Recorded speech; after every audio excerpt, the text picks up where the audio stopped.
Taylor, good morning. How are you? Good morning. How are you? I'm doing all right. So you came out, you came public just a matter of days ago or a week ago or however long it was. It hasn't been long now. What's been the reaction that you've gotten so far? Have people been critical of you? Have they been supportive? Or what have you been getting on your end? It's kind of been all over the place. I mean, ironically enough, it's international. So, I mean, people have reached out to me from all over the world. I think most people don't understand why things are happening the way they are. A lot of people that are in my situation or, other spectrums of gender have been very supportive just because, most people don't come out in this kind of way and make a statement. And then let's be serious. If I was just some average or homely-looking person, this story probably wouldn't have taken off like it has either. Unfortunately, it's my gender situation that's made it such a big deal that I was in a relationship with Michael Phelps. Now, explain to me, you were born as, did you have both male and female anatomy, or explain to us what the condition is when you were born, and when did you fully transition to a woman, and just sort of explain the process to us. Well, the way intersex works is it's kind of a blanket term. It replaced the word hermaphrodite, which is now kind of politically incorrect. And underneath the header of intersex, there's like probably close to 30 different differentiations. So for my personal story, I was born with a penis, but on the back side was a slit that was closed. Doctors, I'm assuming, were guessing that the testes hadn't dropped yet. Mm-hmm. In fact, I never had any. And it's not like they do an x-ray to know that I also had a uterus, but I didn't have ovaries. And so until you get to an age where you can talk and kind of express yourself, no one really knew that anything was wrong. So they gave me the name David Roy Fitch at birth because they thought that they had a boy. And back in the early 70s, and even now sometimes, doctors just kind of correct whatever seems easier, and then that's what causes controversy later. As soon as I could walk and talk, I was a girl. I never said I wanted to be one. I just knew I was. And as you go through the process and realize society, you realize there's differences, and that's kind of when things went a little haywire. But, as I got to the teen years, I was medically diagnosed. Even though I didn't have testes, you still produce some testosterone through other organs. So I had to have blockers put in to stop that. And then once puberty starts, then estrogen enhancers. And then as soon as my body was done growing and I was in my early 20s, I had corrective surgery to kind of undo and go back to just one gender. What was it like in high school and stuff, for instance? Like, I know as a kid in high school, I hated the locker room, and you're walking around, there's naked dudes in the locker room and this kind of stuff. It sucked, and I'm anatomically a normal boy. For you, what was it like being in high school? Did you dress as a girl in high school? Did you identify as a boy in high school? I mean, explain it to me, because when you're in high school, I assume you still have this penis, right? Correct. Kindergarten to third grade, lived fully as a girl. Switched to private school in fourth grade through 10th grade, and it was kind of up and down. But because we wore a uniform, my grandparents forced me to cut my hair and live as a boy. Very difficult. Then during the summers, I'd transition back. But by 7th grade, I kind of had it. I attempted suicide, actually, at school. Went to live with my father in Maine, became very androgynous. I mean, people thought I was a girl, even when I had short hair, just because the way my body looked, the way I acted. And then in 9th grade, 8th grade, No, ninth grade. I left school and started doing private homeschooling through an agency. And then, so I really didn't deal a lot with the high school drama that could have happened. But by the time I was 15, I was completely living female. And you say that you tried to commit suicide in what grade? 7th grade? Yeah. It's a very young age. Why? Was it because of this gender identity thing that you were dealing with, or why did you try to commit suicide? Because even though the doctors were telling my grandparents who raised me, my mother died when I was 3 months old, what the science was, they didn't fully understand it. My grandfather would say, doctors are quacks. They really thought it was a psychological thing. Mm-hmm. And I remember clearly going to counseling and my grandfather saying, screw his head on straight, like it was something that could just be fixed like that. And obviously it wasn't. So, the pressure of being forced to do something that seems so unnatural just was very overwhelming. From 1987 to 1990, there was actually 17 suicide attempts, which is very common amongst anybody dealing with issues on the gender spectrum, because it's so hard to go through, especially for me, because we're talking the late 70s, early 80s. Things were very different then than they are now. You didn't talk about any of this at all. Right. Whereas now it's commonplace. But even with that, intersex is something that people really don't understand, and they don't really have a platform to argue about it, because when someone's born a combination of both genders, how are you going to attack them like the media and people seem to do with other, differentiations on the gender spectrum? Talor Lianne Chandler is on with us. She's been in the news because of the coming out public after being with Michael Phelps, and a lot of people. I think I've seen both sides of this argument. A lot of people have said, "Oh, she's just out for fame. She's trying to screw him over." Some people have sympathy, and I want to get into all of that in just a second. But quickly, before we get into that, so you say you're in your 20s, early 20s, and that's when you fully transition. You have an operation to, I guess, construct a vagina to remove this penis that you were born with. And is that what they did? They actually construct a vagina for you, or what does this process involve? Well, you got to understand, in the first trimester, we're all female. So you're kind of just reversing things. When you're in the first trimester, everybody has a vagina. Depending on what happens in the second trimester, the ovaries would drop down, become testicles. The inner and outer labias would close up, become the scrotum. The clitoris would continue to grow and become a penis. So it's not so much removing anything. It's just undoing and going back to what I was, which is actually rather simple versus complex, because I already had a uterus. Mm-hmm. So it was just reconstructing back to normal. It wasn't really removing anything per se. And is it fully, I don't want to be graphic, but I think people are curious, fully functional? I mean, are you able to have intercourse with men and everything?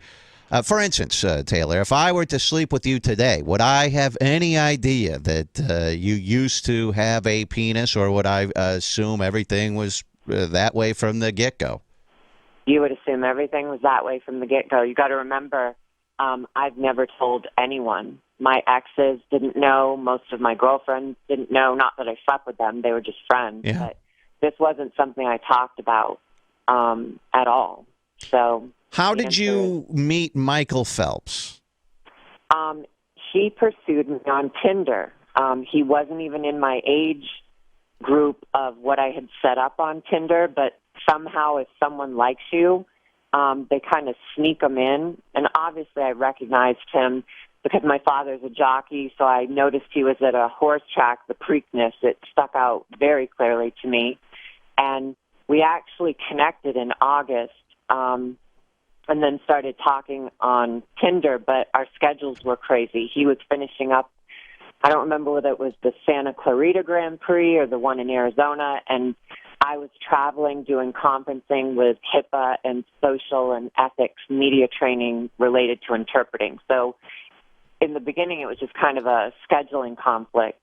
But then in September, we started seeing each other, and then things would have kept going quite nicely. The weekend after the DUI, he was supposed to come up, meet my friends. We were going to do Cards Against Humanity. I was trying to convince him to go to my cousin Ashley's wedding on October 4th. He hated going to weddings, but he was considering it. But then, of course, as we all know, on September 30th, he got a DUI, and that changed everything. Now, when you're on Tinder and you see a picture and it's Michael Phelps, Olympian, who has, I don't know how many gold medals, but he has a lot of gold medals. 18. Wow. And when you see his photo, don't you immediately think, I'm getting catfished? This is a scam. Yeah. Absolutely. I really didn't think it was him. But then, obviously when you meet online, you start exchanging pictures and texting and all that. So I started to believe it was him. But up until the day I actually went to his house the very first time, I still was like, I wonder. And I allowed everything to be very organic, so it's not like I checked into him or did anything to corroborate it. I just went out on a limb and said, what do I have to lose? And don't you think to yourself, this is Michael Phelps, 18 medals. You'd think he could just get chicks walking down the street. What's he doing on Tinder? Did that ever cross your mind? Yeah, absolutely. But the thing is, I attract men, meet men. But the thing is, as an interpreter, your job's very isolated. Other than working, I go to the gym. Most of my friends are married with children, so I didn't have an outlet to really meet someone unless I wanted to go to a bar. So this was easier for me. And people's misconception is the creators of Tinder wanted it to duplicate real life. You see someone you find attractive, but you know very little about them. It's turned into something, a quote-unquote hookup app, but that's really not the intention. And my profile clearly stated, first line, not looking for a hookup, relationship, blah, blah, blah. He knew my age from jump because he pursued me. And by the way, today is Talor Lianne Chandler, who's on with us. Today is her birthday, right? It is. I'm no longer 41. I'm now 42. 42 years old. Happy birthday. She has a public appearance tomorrow night in New York City at a club, right? Let me see. At Headquarters is the name of it. Headquarters was actually so gracious to ask me to come celebrate my birthday there. It's going to be a huge VIP, open to the public media event. Seems like everything I do these days is a media event. I post something on Twitter or Instagram or Facebook, and within minutes I see it everywhere. So I've learned to be very careful, because in the beginning this was like a new wheelhouse to me. I was maneuvering, in a new territory. So you go over, you meet Michael Phelps on Tinder, you go over to his house that first time, and you walk in. What happens? I mean, do you have sex with him that first night? Well, let's backtrack a little so I don't look so cheesy. I get there. I was rushing because he wanted me there for the start of the Ravens game. He's so friendly and down to earth. He's very charismatic. You immediately are drawn to him. I'm 5'8", he's 6'4", so hugging him is awesome. So, we immediately start watching the Ravens game, and he's explaining the sport to me and what's happening. I mean, it was very intense.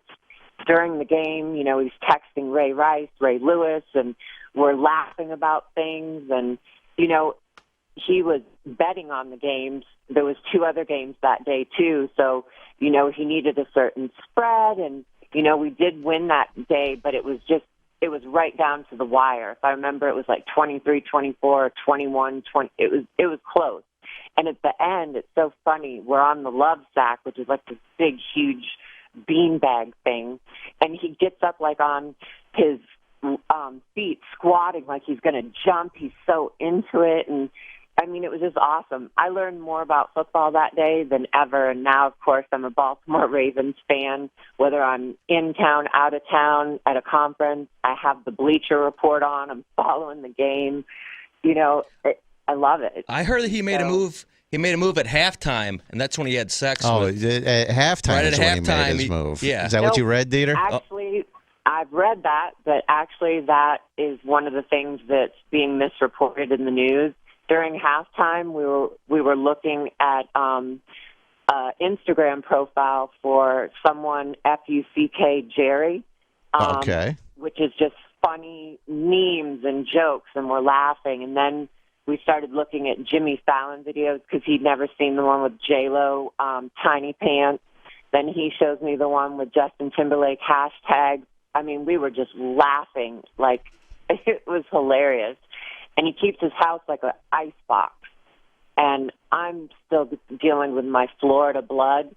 So that's kind of how he got the nickname for me, 6'4" body heater, because I was so cold. It started with a blanket, and then he's very affectionate, so then it was cuddling, and he was far more warmer than the blanket.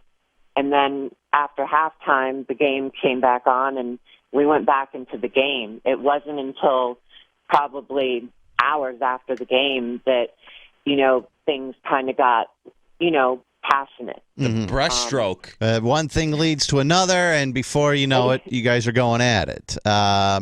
So were you But it was very romantic. It was very organic and natural. It wasn't like he was making this play. I've been with him for like 6-7 hours at this point. It was very unexpected. It wasn't something that I expected to happen. It's not my norm.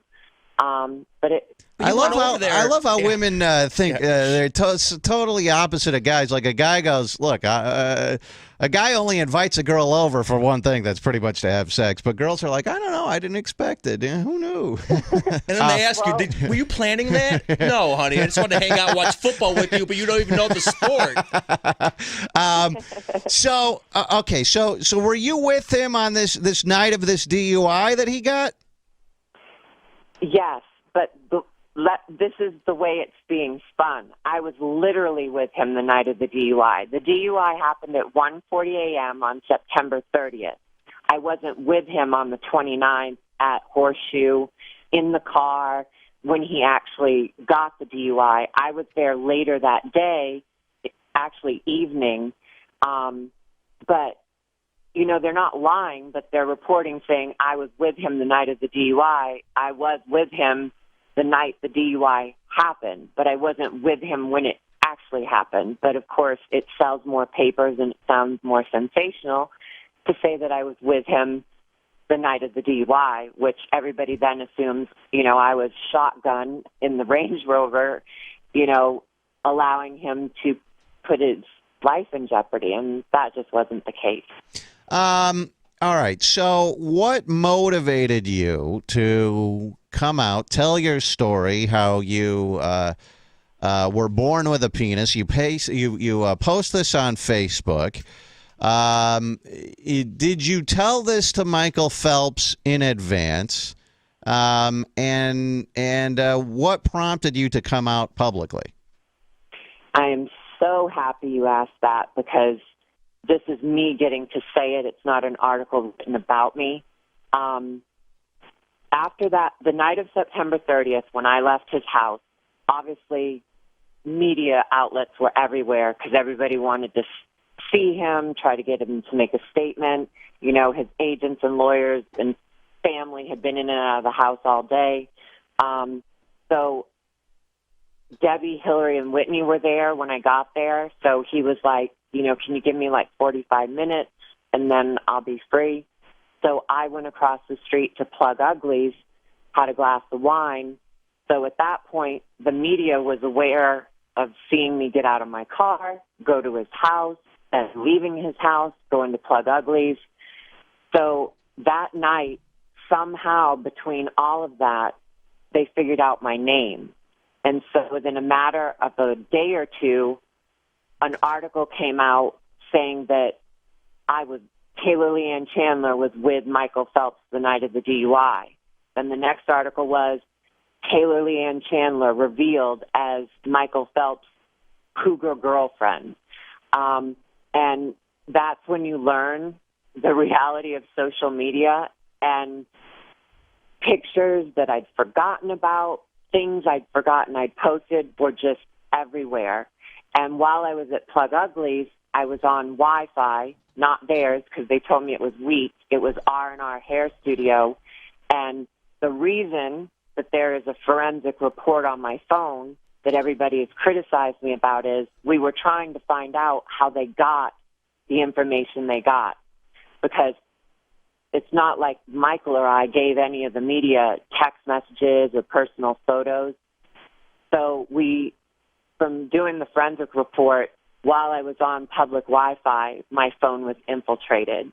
And so how much they got, we don't know, but they certainly did get a lot. And then a lot of the other stuff came from, initially in the beginning, it was just a tough piece about, your man's gone off to rehab. How do you feel? What's his state of mind?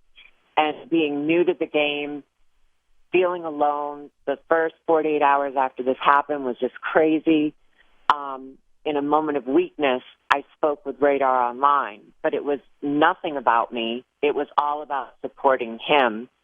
And so once they knew my name, once that happened, and they asked me to send text messages removing his name so it would show his phone number to vet the situation, that's when things started going crazy because they started trying to figure out more and more who I was. Then the dirty Nick Ritchie, that man, posted an article, and that's what set it off.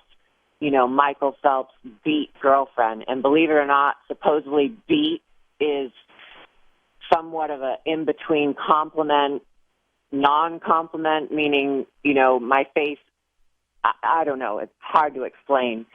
But the media never let up. And then the National Enquirer reached out to me, and they knew things about me that weren't public. Because I was getting media attention, friends and stuff, I think were connecting the dots. Because if you do a background check on me, as an interpreter, you're not going to see any of this stuff. Someone would have to tell you a former name, and then you can start connecting dots is kind of what happened. But every day it got worse and worse. Then it was TMZ. Then it was Radar. Then it was the Daily Mail. Within 48 hours, I started getting blocked calls, one right after the other, asking me, what is your relationship with Michael Phelps? And it was scary. And, Michael was dealing with so much, and it was just hard. And so as time progressed, it got to the point where these news outlets were going to go forward with a story with or without my cooperation. I'm so depressed. I've lost 14 pounds since this happened, September 30th. And the stress level has been crazy. And so what it boiled down to was I talked to friends and family and decided I was going to tell my own story to try to take the wind out of the sails of the tabloids and media. Did you tell Michael Phelps in advance? Did he have any idea that you were born that way? Or? Yes. I contacted Drew Johnson at Octagon. I asked him if there was any way I could talk to him literally because I felt like I owed him that prior to this coming out. But I was all alone dealing with this. In the beginning, he said his team would be there for me, call them, work with them. That would be the best way to help him, help me. Octagon did nothing. They abandoned me. I was totally on my own. And so the day before I released it, 2 days before I released it publicly, I had the 2 original email addresses for him, and then prior to him going to rehab, he gave me a new email address. And what I said to him was far different than what I said publicly, far more intimate, way more details. And I knew I had to tell my whole life story. I couldn't leave anything out because I needed to try to diffuse what the media was doing. Then the second day, I told friends, extended family of, ex-husband. My ex-husband flew home so that we could tell our daughter, his extended family, because I didn't want everybody to be blindsided by this. This ex-husband of yours, did so he was married to you. Did he have any idea of this, or you were telling him for the first time as well?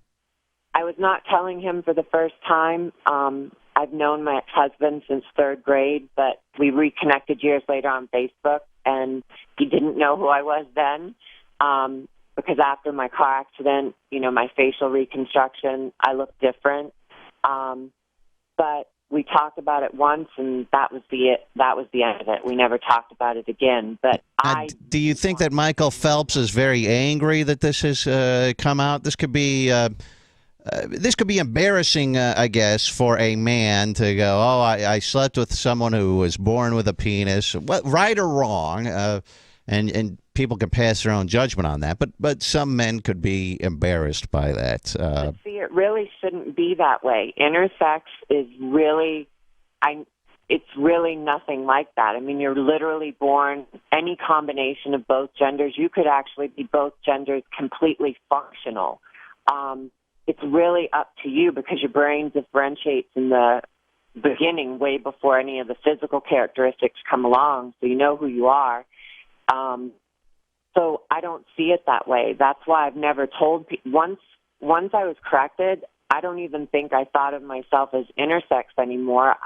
I'm just a female. Now, was he angry or is he hurt by this? I don't know, because the email was sent because I didn't have like a go-between with Drew. It was sent. I mean, obviously, because I'm hearing nothing but crickets now.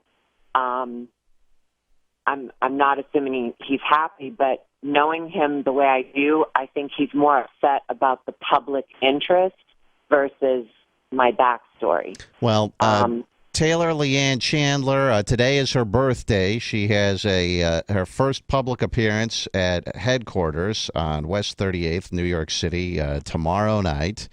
And you have a Facebook. It's Facebook.com/Talor Lianne Chandler is her Facebook page if you want to go see pictures of her or check her out. This is quite the interesting story. Talor, I appreciate you coming on and sharing this story with us. It's pretty interesting.